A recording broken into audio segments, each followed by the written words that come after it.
주요 뉴스입니다. 경기 북부와 강원도에 한파특보가 발효되고 서울의 체감온도가 영하 10도까지 떨어지는 등 올겨울 최강 한파가 시작됐습니다. 충남과 호남, 제주를 중심으로 최대 40cm의 많은 눈이 내리겠습니다. 고위공직자범죄수사처가 윤석열 대통령에 대한 체포영장을 법원에 다시 청구했습니다. 공수처는 체포영장 집행을 경찰에 일임하려다 위법 소지가 있다는 반대 의견에 철회했습니다. 헌법재판소가 내란죄를 탄핵소추 사유에서 철회하라고 국회 측에 권유했다는 일각의 주장에 대해 사실이 아니라고 밝혔습니다. 대통령 탄핵 사유는 재판부가 판단할 몫이라고 선을 그었습니다. 2008년 이탈리아 조류 충돌 사고 뒤 여객기 제조사들이 최종 착륙 단계에서 새와 충돌하더라도 복행해선 안 된다고 매뉴얼을 바꾼 것으로 파악됐습니다. 이 같은 지침과 달리 제주항공 참사 여객기가 복행한 이유에 대해 조사가 이뤄질 전망입니다. 시청자 여러분 안녕하십니까? 밤사이 기온이 뚝 떨어지면서 올 겨울 들어 가장 강력한 한파가 찾아왔습니다. 서울의 아침 기온은 어제보다 7도나 떨어진 영하 6도인데 이 찬바람이 불면서 실제 체감 온도는 영하 10도까지 내려갔습니다. 경기 북부와 강원 지역을 중심으로는 한파특보가 발효됐는데 이번 강추위는 이틀 뒤인 목요일쯤에 절정에 달할 전망입니다. 출근길에 나가 있는 저희 취재기자 연결하겠습니다.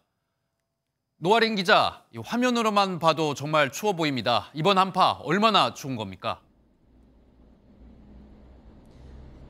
네, 저는 지금 서울 광화문 광장에 나와 있습니다. 밖에 잠시만 서 있어도 차가운 공기가 피부를 매섭게 스치면서 춥다라는 말이 절로 나올 정도로 정말 춥습니다.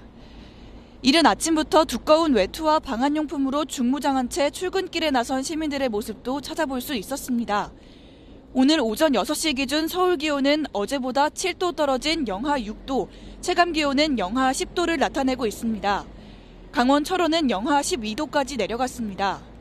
북쪽 상공에서 강한 한기가 내려오면서 시작된 한파는 당분간 이어집니다. 이틀 뒤인 목요일에는 서울이 영하 12도, 체감온도가 영하 20도에 육박하는 올겨울 최강 한파가 찾아올 전망입니다. 현재 경기 연천 등 경기 북부 지역과 강원 평창을 비롯한 강원 영서 지역에는 한파주의보가 내려진 상태입니다.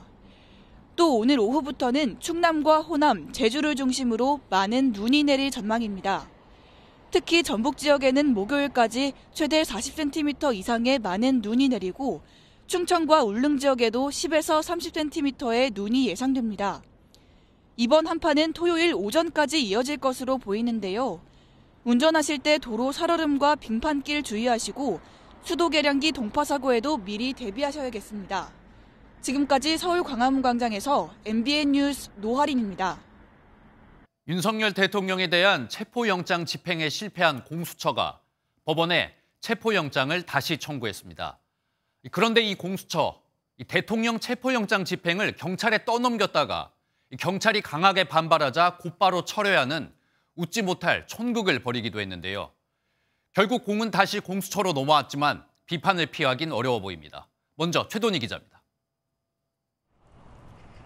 공수처가 윤석열 대통령 체포영장 집행시한 만료를 5시간이 앞둔 어제 오후 6시 반쯤 영장을 재청구했습니다. 지난 3일 서울 한남동 대통령관저에서 영장 집행에 실패한 지 사흘 만입니다. 당시 공수처는 관저 경호가 계속되는 이상 집행은 사실상 불가능하다고 백기를 들며 추가 집행에 나서지 않았습니다. 공수처는 영장 집행을 경찰에 맡기겠다는 뜻밖의 결정을 내렸습니다. 경찰의 영장 집행 전문성과 현장 지휘 통일성을 고려한 판단이라고 했는데 그러면서도 체포 이후 수사는 공수처가 하겠다고 통보했습니다. 경찰은 즉각 거부 의사를 밝혔습니다. 내부적인 법률 검토를 거쳐 공수처의 집행 지휘 공무는 법률적 논란이 있는 것으로 판단했습니다. 특히 영장 집행 주체가 공수처에 있다는 지적이 나오자 공수처는 반나절 만에 입장을 철회했습니다. 그러면서 기껏해야 50명인 검사 수사관 인력이 200명이 짠 스크럼을 어떻게 툴겠냐고 했는데 전문성 부족을 스스로 인정한 거 아니냐는 비판도 제기됐습니다. 이번 체포영장은 한 차례 체포영장이 발부됐던 서울 서부지방법원의 재청구대 가운데 공수처는 집행기한 등 구체적인 청구 내용은 밝히지 않았습니다. MBN 뉴스 최동입니다. 앞서 보신 공수처의 돌발 행동에 경찰은 한마디로 황당하다는 반응을 보였습니다. 경찰 내부에선 책임만 경찰에 넘기고 주목은 공수처 본인들이 받으려 한 것 아니냐는 불만이 터져나왔는데요.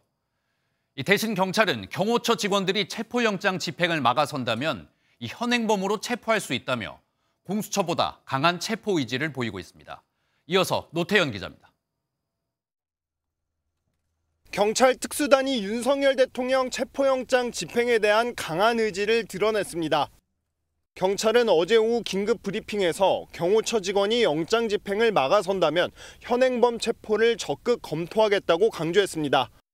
물리적 충돌 가능성도 감수하겠다는 의미로 해석됩니다. 지난 3일 체포영장 1차 집행 당시 경찰은 윤 대통령 체포를 저지하는 경호처 수뇌부를 체포하려 했지만 공수처가 만류한 바 있습니다. 당시 경찰 측은 상당한 불만을 표시했는데 공수처가 체포영장 집행을 일임한 뒤에도 내부 불만이 이어진 것으로 파악됐습니다. 상의 없이 체포영장 집행 일임을 일방 통보한 데 대해 불만이 쏟아진 겁니다. 공수처가 영장 집행만 경찰이 하고 수사는 본인들이 하겠다고 언급한 것에도 책임 떠넘기기라는 비판이 나왔습니다. 이에 대해 공수처는 지휘체계 통일성 등에서 경찰이 진행하는 게 좋겠다고 생각했다고 해명했습니다. 결국 공조수사본부 체제하에서 체포영장을 집행하겠다며 해프닝은 마무리됐지만 공조본 수사 역량에 대한 비판은 계속될 전망입니다. MBN 뉴스 노태현입니다. 이렇게 체포영장 집행을 놓고 공수처와 경찰 사이에선 혼선이 빚어졌습니다. 윤석열 대통령 측도 공수처와 경찰이 벌인 이 촌극을 강하게 비판했습니다. 무슨 공사하청을 주듯 책임을 넘기냐며 반발했는데요. 만약 경찰이 체포영장 집행에 나선다면 직권 남용이라며 법적 조치를 취하겠다고 밝혔습니다. 이 내용은 이혁재 기자입니다. 윤석열 대통령 측은 고위공직자 범죄수사처의 내란죄 수사권부터 체포영장 집행 권한까지 하나하나 법적 문제를 지적하며 수사에 응하지 않고 있습니다. 공수처가 체포영장 집행을 경찰에 일임한다고 하자 즉각 비판에 나섰습니다.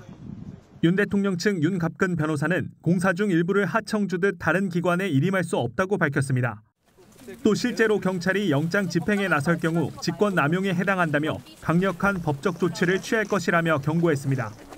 그러면서 지난 3일 이뤄진 영장 집행이 위법하다며 오동훈 고위공직자 범죄수사처장을 비롯한 11명을 서울중앙지검에 고발했습니다.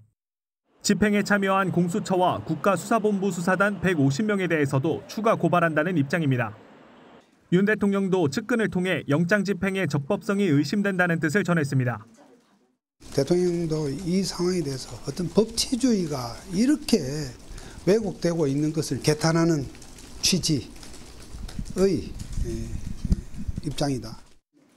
윤 대통령 측은 수사권이 있는 경찰이 사건을 제2첩받아 수사하면 조사에 응할 생각이 있는지에 대한 물음에는 즉답을 피했습니다.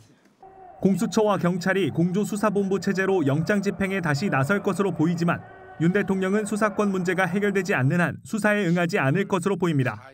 MBN 뉴스 이혁재입니다. 민주당도 공수처를 강하게 비난했습니다. 공수처는 과거 민주당 자신들이 만들었고 그동안 계속 힘을 실어줬던 조직인데 이번엔 정신이 나갔다는 거친 표현에 아예 공수처를 폐지해야 한다는 말까지 쏟아냈습니다. 이제는 공수처 대신 경찰의 힘을 보태면서 대통령 체포를 촉구하고 있습니다. 표선우 기자의 보도입니다.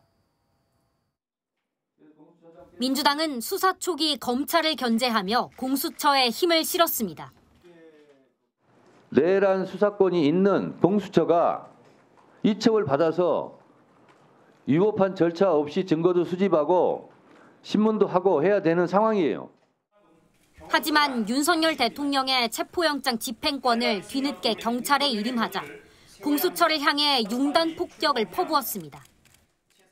공수처장의 무능과 우유부단함에 대해서도 비판하지 않을 수 없습니다. 국민 앞에서 부끄러운 줄 알기 바랍니다. 경찰에 체포만 해달라는 건 정신 나간 것이라며 공수처를 향해 무능한데 욕심은 많다고도 꼬집었습니다. 조직의 존폐가 걸린 문제라며 영장 재집행 압박도 이어졌습니다. 재집행하지 못하면 이 공수처 존폐 위기에 처하고 공수처장도 탄핵의 위기에 처할 거라고 저는 봅니다. 민주당 행안위 소속 의원들은 경찰을 찾아 실추된 공권력을 세워달라고 격려하는 동시에 영장 집행을 시간 보내기로 때워서는 안 된다고 압박했습니다. 민주당은 다만 논란이 있는 수사 지휘권과 관련해 현재의 공조본 체제가 맞다고 확인하면서 영장 집행 과정에서 보인 미흡한 점은 보완돼야 한다고 강조했습니다. MBN 뉴스 표선우입니다. 어제 대통령 관저 앞에는 국민의힘 의원 40여 명이 집결했습니다. 대통령에 대한 체포영장 집행을 막기 위해서 모인 건데 대통령 탄핵 정국에서 이렇게 국민의힘 의원 수십 명이 단체 행동에 나선 건 이번이 처음입니다. 조희로 기자입니다. 이른 새벽부터 한남동 대통령 관저 앞에 국민의힘 소속 국회의원들이 속속 모여듭니다. 체포영장 시한 만료를 앞둔 공수처가 영장을 재집행할 가능성에 대비해 국민의힘 의원들이 대거 출동한 겁니다. 윤석열 대통령에게도 헌법과 법률에 정해진 정당한 변론권이 반드시 충분하게 보장되어야 마땅합니다. 윤상현, 김민전 의원 등이 개별적으로 대통령 관저 앞 집회에 참석한 적은 있지만 국민의힘 소속 의원 수십 명이 단체로 행동에 나선 것은 이번이 처음입니다. 집회에 참석한 한 의원은 MBN과의 통화에서 대통령을 지키러 간 건 아니라면서도 공수처 영장 집행의 불합리함에 국민의힘 의원들이 울컥해서 이를 알리려 간 거라고 밝혔습니다. 하지만 당 일각에선 의원들이 우르르 관저로 집결한 것을 두고 대통령 엄호에 나선 것이라며 국회의원의 자격이 없다고 비판했습니다. 국민을 위해서 봉사하고 국민을 지키는 그런 대표자여야지 대통령을 지키는 대표자라고 하면 이런 국회의원 과연 자격이 있겠느냐. 대통령 관저 앞에 모인 의원들은 상황이 발생하면 언제든지 다시 집결하겠다고 밝혔습니다. MBN 뉴스 조희로입니다. 민주당은 최상목 대통령 권한대행 때리기에 집중하고 있습니다. 특히 공수처의 윤석열 대통령 체포 불발에 대한 책임을 최상목 대통령 권한대행에게 돌리고 있는데요. 민주당 내부에선 최대행 체제 이후 한동안 잠잠했던 탄핵 얘기까지 다시 나왔습니다. 이 내용은 정태훈 기자입니다. 지지부진한 체포영장 집행에 대해 민주당 지도부가 일제히 성토의 목소리를 냈습니다. 특히 경호처의 별다른 조치를 취하지 않은 책임 등을 물어 최상목 대통령 권한대행에 대한 비판 수위를 끌어올렸습니다. 대통령 직무대행의 이런 질서 파괴 행위, 제2 내란 행위에 대해서 우리가 엄정하게 책임을 물어야 되지 않을까. 윤석열 내란 수계에 부역하겠다는 뜻을 밝힌 것으로 보고 합당한 조치를 취하겠습니다. 영장 집행을 위한 기관 간 조정은커녕 SNS 게시글에나 신경 쓰고 있다는 인신공격성 지적도 나왔습니다. 나아가 그간 잠잠하던 탄핵 추진의 목소리도 다시 새어나왔는데 섣부르다는 의견이 뒤따랐습니다. 탄핵이라는 국회가 가진 국정 정상화를 위한 마지막 수단까지도 고려하지 않을 수 없다는 것을 민주당에서 최상목 대행의 탄핵을 얘기하는 것은 성급하다. 민주당 수도권 한 재선 의원도 탄핵을 입 밖에 내는 건 부적절하다고 말하는 등 전국 수습에 추가 탄핵은 도움이 되지 않는다는 분위기가 읽힙니다. MBN 뉴스 정태웅입니다. 오늘 하루 중요한 일정을 소개해드리는 굿모닝 오늘입니다. 어떤 일정이 있는지 함께 살펴보겠습니다. 더불어민주당이 오늘 최상목 대통령 권한대행을 직무유기 혐의 등으로 고발하기로 했습니다. 민주당은 최대행이 공수처의 윤석열 대통령 체포영장 집행 과정에서 경호처에 대한 지휘 통제에 나서지 않았다며 오늘 기자회견에서 상세한 고발 이유를 설명하겠다고 밝혔습니다. 12.3 비상계엄 사태의 진상규명을 위한 국회 국정조사 특별위원회가 오늘 2차 회의를 개최합니다. 오늘 회의에선 윤석열 대통령의 증인 채택 여부 등을 놓고 여야의 치열한 공방이 펼쳐질 전망입니다. 동계 휴전기를 마친 법원이 이재명 더불어민주당 대표의 대장동, 위례, 성남FC, 백현동 의혹 관련 재판을 오늘부터 재개합니다. 지난해 1심에서 징역형 집행유예가 선고된 이재명 대표의 공직선거법 위반 사건 항소심은 오는 23일에 시작됩니다. 지금까지 굿모닝 오늘이었습니다. 다음 소식입니다. 우여곡절 끝에 8인 체제를 갖춘 헌법재판소가 첫 번째 재판관 회의를 열었습니다. 윤석열 대통령 탄핵 심판과 관련해 일주일에 2번 변론기일을 열기로 했는데요. 신속하고 공정하게 재판을 하겠다는 뜻도 밝혔습니다. 먼저 황재원 기자입니다. 헌법재판소가 어제 오전 윤석열 대통령 탄핵 심판과 관련한 재판관 회의를 개최했습니다. 올해 처음이자 지난 1일 조한창 정계선 헌법재판관이 임명돼 8인 체제가 확정된 뒤 첫 회의입니다. 오는 14일 윤 대통령의 정식 변론 개시를 일주일 앞두고 신속하고 공정한 재판을 하겠다고 헌재는 밝혔습니다. 변론기일은 매주 화요일과 목요일에 진행하고 평의는 매주 1회 진행한다는 방침을 재차 확인하였다. 변론기일 횟수가 총 5회에 날짜까지 일괄 정해진 것에 대해 헌재는 헌법재판소 법에 따라 당사자의 변론 계획 수립과 원활한 절차 진행의 필요성 등을 고려한 것이라고 밝혔습니다. 지난 4일 윤 대통령 측에서 기일을 굳이 지정한 것은 법령을 위반한 것이라고 반발한 것에 대한 대응입니다. 최상목 대통령 권한대행이 헌법재판관 후보자 3명 가운데 2명만 임명한 것에 대해 우원식 국회의장이 낸 권한쟁의 심판 변론기일은 오는 22일 열립니다. 윤 대통령 계엄 조치와 관련해 헌법재판소에는 탄핵 심판 4건, 헌법소원 9건 등 16건의 사건이 접수돼 줄줄이 심판을 기다리고 있습니다. MBN 뉴스 황재원입니다. 그런데 헌법재판소는 윤석열 대통령의 탄핵 소추 사유에서 내란죄를 빼라고 권유했다는 의혹을 받으며 논란에 휩싸였는데요. 헌법재판소는 내란죄 철회를 권유한 사실이 없다며 사실과 다르다 논란을 일축했습니다. 이어서 이시열 기자가 보도하겠습니다. 지난 2차 준비기일에서 국회 측은 윤석열 대통령 탄핵 소추 사유 중 내란죄를 제외하겠다는 입장을 재판부에 전했습니다. 계엄과 관련한 일련의 행위가 내란죄, 형법상의 범죄에 해당한다는 주장은 철회한다는 그런 취지신가요? 사실상 철회한다는 주장입니다. 이에 대해 윤 대통령 측은 내란죄가 이번 탄핵 사건에서 가장 본질적이고 중요한 요소라며 강하게 반발했습니다. 형법상 내란죄가 성립되지 않는 것이라면 탄핵 소추는 잘못된 것입니다. 내란죄 제외에 대한 논란이 커지자 헌재가 진화에 나섰습니다. 여권에서 헌재의 권유로 내란죄 철회가 이뤄졌다고 주장한 것에 대해서 헌재는 그런 사실이 없다고 밝혔습니다. 또 탄핵 소추 사유를 고려하는 것은 전적으로 재판부의 판단 사항이라며 논란을 일축했습니다. 헌재가 내란죄를 포함시켜 다룬다면 불러야 할 증인의 수나 반대 신문 시간 등을 고려할 때 심리가 길어질 수밖에 없습니다. 반대로 제외시킨다면 계엄 선포의 위헌과 위법성에 대해서만 따지기 때문에 심리 기간은 줄어들 가능성이 큽니다.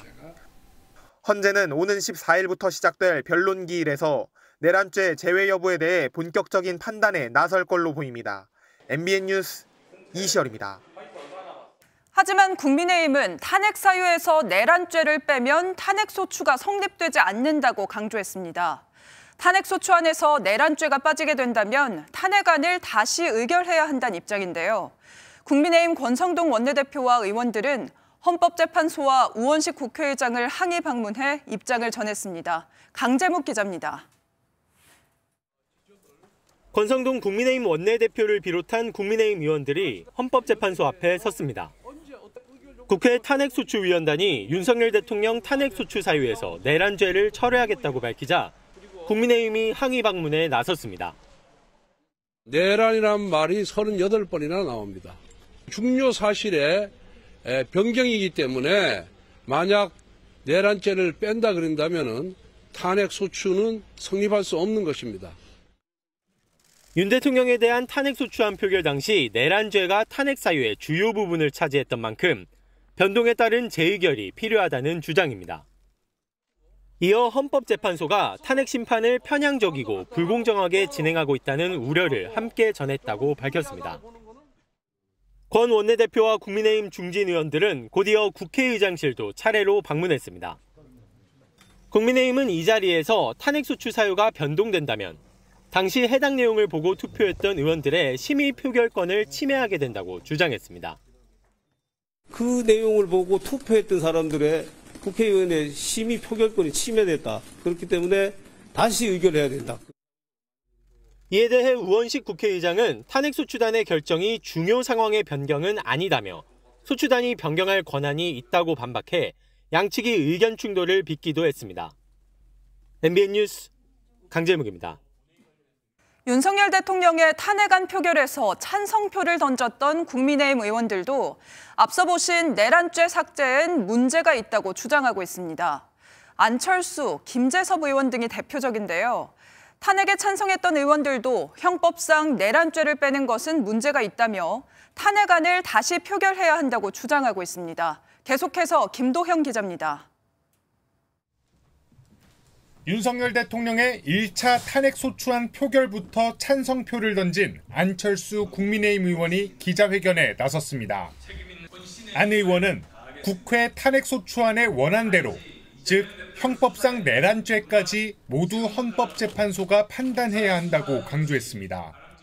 이재명 재판보다 하루라도 빨리 대통령 탄핵 심판을 앞당기기 위한 암수입니다. 탄핵의 명분을 뿌리채 흔들고 내란죄를 빼면 국민을 기망하는 처사라며 바꾼다면 재의결이 필요하다고 주장했습니다. 소장파 김재섭 의원은 내란죄는 가장 핵심적인 내용이라며 정치적 이유로 빼는 건 용납이 안 된다고 강조했습니다. 내란 특검법에 찬성했던 김용태 의원도 비판에 가세했습니다. 민주당은 내란죄 프레임으로 모든 이득을 챙긴 후에 정작 헌재 앞에서 슬며시 꼬리를 내리는 내란죄 혐의 철회를 철회하십시오. 다만 탄핵에 찬성했던 또 다른 여당 의원은 이미 사법부로 넘어간 문제라며 헌재에서 결정할 것이라며 말을 아꼈습니다. 조경태 의원 역시 제일 큰 건 계엄령의 남용 의혹이라며 재의결은 너무 많이 나가는 주장이라고 선을 그었습니다. MBN 뉴스 김도형입니다. 이번엔 저희 MBN이 단독 취재한 소식입니다. 비상계엄을 당일에서야 알았다던 박안수 전 계엄사령관이 계엄 선포 직후 지체 없이 계엄사령부를 구성하려 했던 걸로 드러났습니다. MBN이 입수한 공소장엔 박안수 전 계엄사령관이 육군본부에서 간부 34명을 빼낸 정황이 구체적으로 담겨 있었는데요. 계엄이 해제된 뒤에도 이 간부들을 용산에 불러 모은 것으로 드러나 파장이 예상됩니다. 이승민 기자의 단독 보도입니다. 박안수 육군 참모총장은 지난달 3일 계엄이 선포된 지 30분도 채 지나지 않은 시점에서 계엄사령부 구성을 지시했습니다. MBN이 추미애 의원실을 통해 입수한 공소장에 따르면 박 총장은 합참의 인원이 부족하니 육군본부에서 부장, 실장과 이들을 지원할 차장, 과장을 2-3명씩 모아서 올려보내라고 했습니다. 이러한 지시를 통해 육군본부 소속 부장과 실장 등 34명이 참모진으로 구성됐습니다. 공소장에는 이들이 전시 군사작전과 지휘사항을 송수신하는 지휘통신체계를 운영할 수 있는 장비를 11대 소지하고 대기하고 있었다는 내용도 담겼습니다. 이어 국회에서 계엄 해제 요구안이 가결된 이후인 4일 오전 3시 3분경 육군본부에서 대기 중인 참모들에게 용산으로 출발하라고 지시한 것으로 드러났습니다. 앞서 민주당은 이러한 의혹을 전하며 제2의 계엄을 준비한 것 아니냐고 주장했습니다. 34명의 육군 본부 차장과 부장들을 서울로 긴급 소집했습니다. 이게 나라입니까? 박 총장은 윤 대통령의 담화를 보고 계엄을 알았고 이후 계엄사령관 임명 사실을 알았다고 주장한 바 있습니다. 검찰은 지난 3일 내란 중요 임무 종사와 직권남용 권리행사 방해 등의 혐의로 박 총장을 구속 기소했습니다. MBN 뉴스 이승민입니다.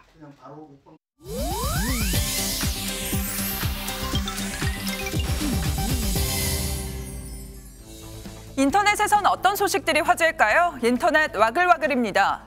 무한공항 의료봉사에 참여한 한의사들을 조롱하고 한의학을 악의적으로 폄훼한 인터넷 댓글이 동시다발적으로 작성돼 논란이 일고 있는데요.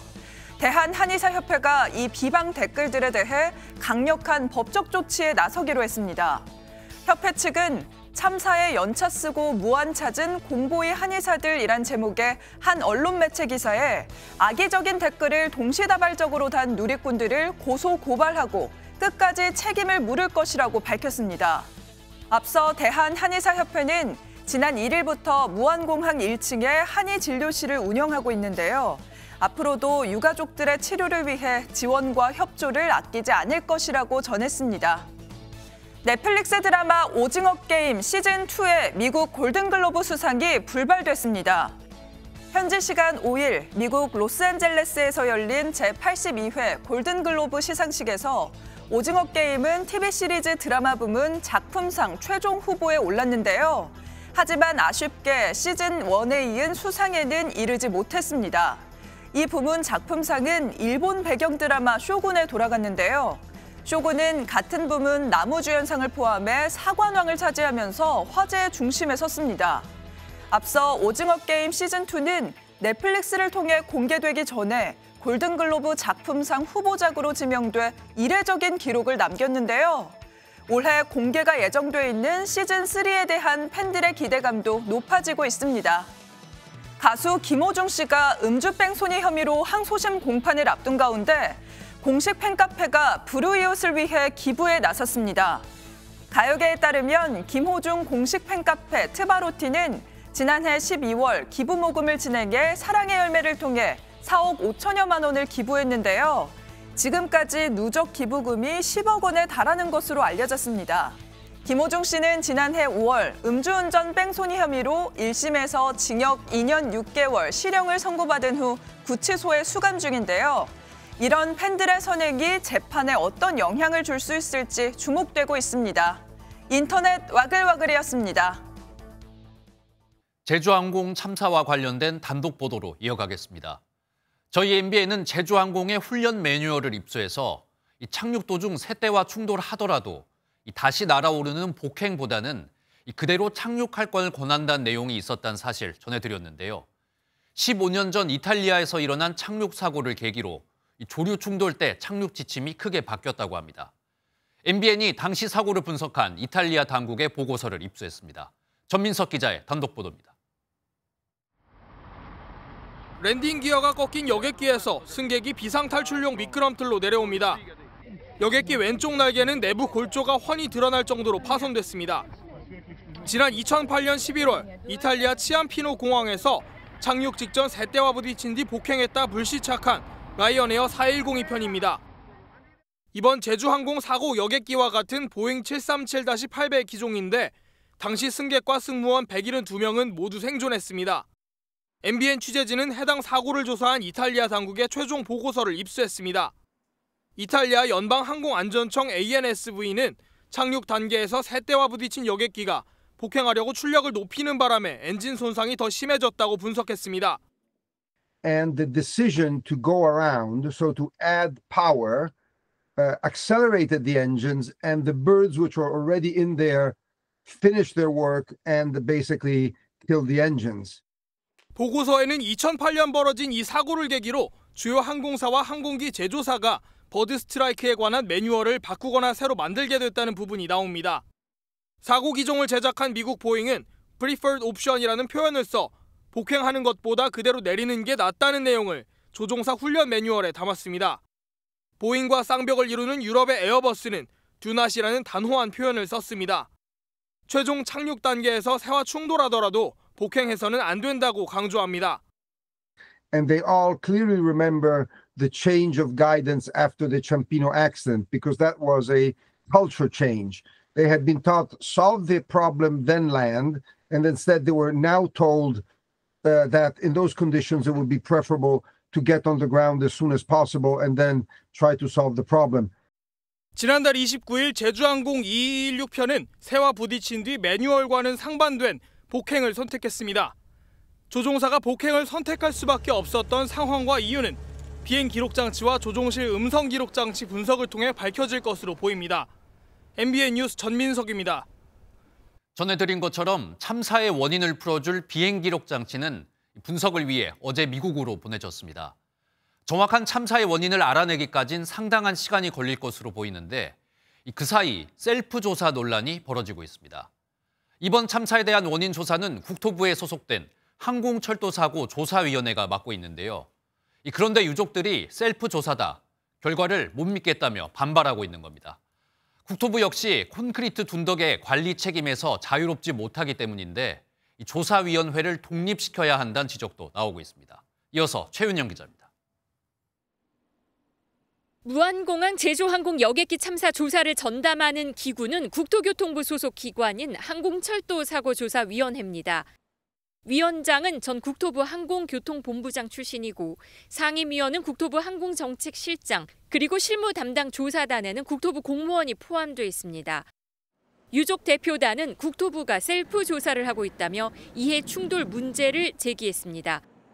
참사 피해를 키운 것으로 지적되는 무안공항 콘크리트 방위각 시설에 대해 국토부가 관리 책임에서 자유로울 수 없기 때문입니다.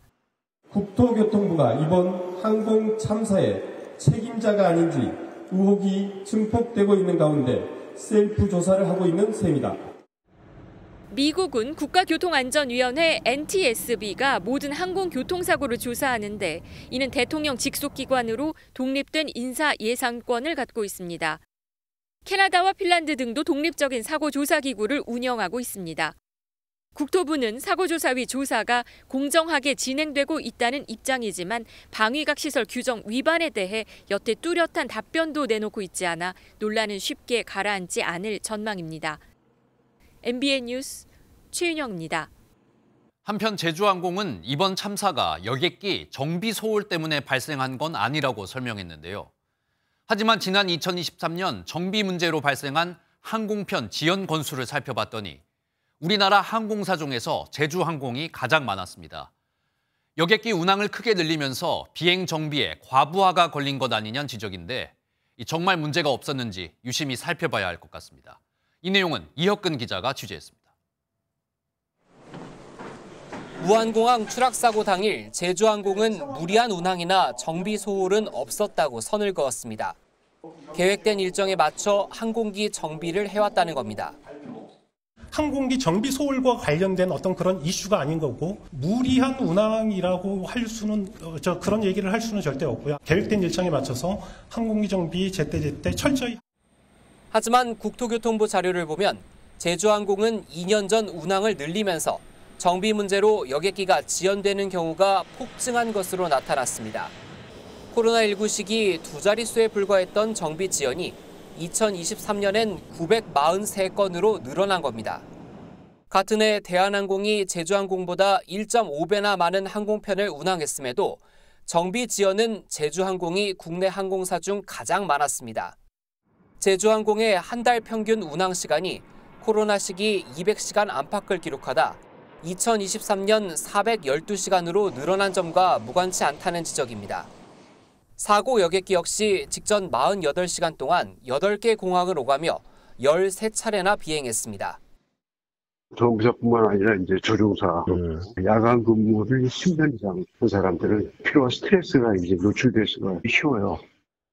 논란이 일자 제주항공 측은 정비 인력을 상반기 38명, 하반기 27명을 각각 채용해 약 560명 규모로 늘리겠다고 밝혔습니다. MBN 뉴스 이혁근입니다. 아버지를 살해한 혐의로 무기징역을 선고받고 복역 중이었던 김신혜 씨가 무죄를 선고받았습니다. 김신혜 씨는 24년 만에 교도소에서 풀려났는데요. 김 씨는 가장 먼저 집에 가고 싶다고 말했습니다. 자세한 내용은 정치훈 기자가 전하겠습니다. 무죄를 선고받은 김신혜 씨가 석방될 모습을 드러냅니다. 깔끔한 차림이지만 마스크를 쓴 얼굴이 수척해 보입니다. 무기수로 형을 살다 무죄로 선고받은 윤성열 씨와 장동익 씨가 꽃다발을 준비해 환영했습니다. 지난 2015년 재심이 결정된 지 10년 만이자 복역한 지 24년 10개월 만입니다. 가장 먼저 집에 가고 싶다는 김 씨는 재판부에 감사하다면서도 검찰을 향해선 억울함을 호소했습니다. 이렇게 힘든 일인가, 그것이 꼭 이렇게 25년, 수십 년이 걸려야 되는 일인가에 대해서 그 안에 있으면서 생각을 많이 해봤습니다. 김 씨는 지난 2000년 3월 전남 완도군에서 아버지를 살해한 혐의로 무기징역을 선고받았습니다. 재심 재판부는 당시 22살이던 김 씨의 진술은 증거로 보기 어렵고 당시 부검 결과에서도 수면 과다 복용을 증명할 수 없었다고 설명했습니다. 김 씨와 여동생이 성적 학대가 있었다고도 보기 어려웠으며 아버지를 살해할 만한 동기 또한 없다고 봤습니다. 결국 진실은 밝혀진다. 그 믿음으로 격려해 주시고 응원해 주신 시민들께 감사드립니다. 20년간 억울한 옥살이를 했던 윤석열 씨는 무죄 선고 이후 형사보상금 25억 원과 국가배상금 18억 7천만 원 등 40억 원에 이르는 위자료를 받았습니다. 무기수 가운데 가장 오래 복역한 만큼 김 씨는 이보다 많은 위자료를 받게 될 전망입니다. 검찰의 항소 여부는 아직 결정되지 않았습니다. MBN 뉴스 정춘우입니다. 계엄 사태와 탄핵 정국으로 잠시 삐걱거렸던 한미 동맹이 다시 정상 궤도에 오르는 모습입니다.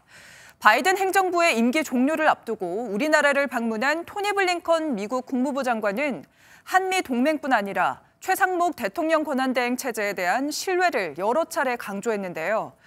북한은 외교장관 회담 직전 2달 만에 탄도미사일을 쏘며 도발했습니다. 김세희 기자입니다. 토니 블링컨 미국 국무부 장관이 최상목 대통령 권한대행 부총리 겸 기획재정부 장관을 만나 힘을 실어줬습니다. 미국은 한국 민주주의의 저력은 물론 최 권한대행 체제의 리더십을 완전히 신뢰한다고 밝힌 겁니다. 이후 블링컨 장관은 조태열 외교부 장관과 회담을 진행한 뒤 한미동맹의 굳건함을 강조했습니다. 한미동맹에 어떠한 공백도 없음을 재확인하였습니다. 지난 71년 동안 그래왔던 것처럼 우리의 동행은 지속될 것입니다.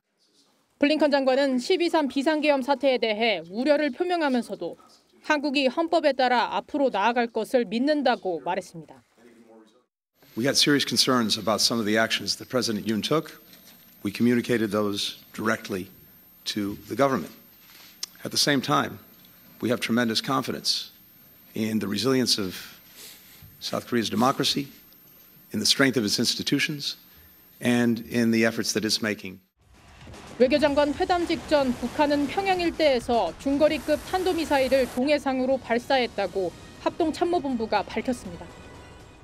블링컨 장관은 이를 규탄하며 러시아가 파병 대가로 북한의 첨단 우주 및 위성 기술을 공유할 의도가 있다고 우려했습니다. MBN 뉴스 김세희입니다.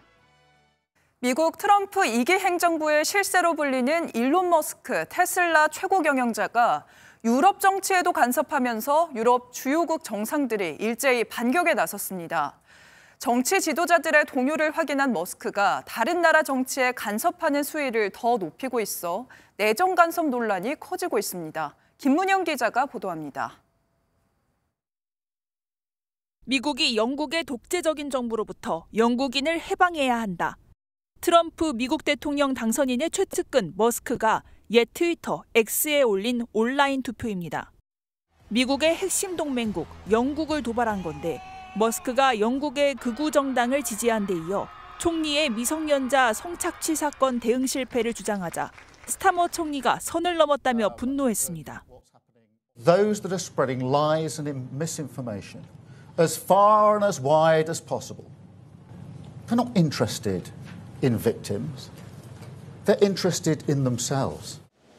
머스크의 게시물 이후 야당이 전면 조사를 촉구하면서 정계가 뒤집어진 영국에서는 내정 간섭 우려가 커지고 있습니다. So it's an unelected official who's demonstrating a political interest for motives that we've got no idea where he's coming from. So yeah, I do have concerns about it. 독일 역시 총선 직전 독일 숄츠 총리가 러시아 푸틴 대통령과 만날 수 있다고 머스크가 주장해 총리가 직접 관심을 구걸하면 먹이를 주지 말아야 한다며 대응해야 했습니다. Das ist eine Falschbehauptung. Sowas darf man nicht machen. Das ist zutiefst unanständig. Es gibt dafür keine Anhaltspunkte. 트럼프 관세 대응 문제로 거세진 퇴진 압박에 캐나다 트루도 총리가 사임을 결정한 소식도 머스크가 의기양양하게 공유한 가운데 트럼프가 소셜미디어 검열 규제를 더 완화하려 하고 있어 머스크의 정치 개입을 막는 건 사실상 불가능하다는 분석도 나옵니다. MBN 뉴스 김은영입니다. 북한이 어제 발사한 탄도미사일과 관련해 노동신문을 통해 신형 극초음속 탄도미사일 시험 발사에 성공했다고 주장했습니다. 북한은 해당 신형 극초음속 탄도미사일이 음속 12배에 달하는 속도로 1,500km를 비행해 탄착했다고 밝혔습니다. 김정은 북한 국무위원장은 이번 신형 IRBM이 태평양 적수 믿음직하게 견제한다며 누구도 대응 못할 무기라고 했습니다.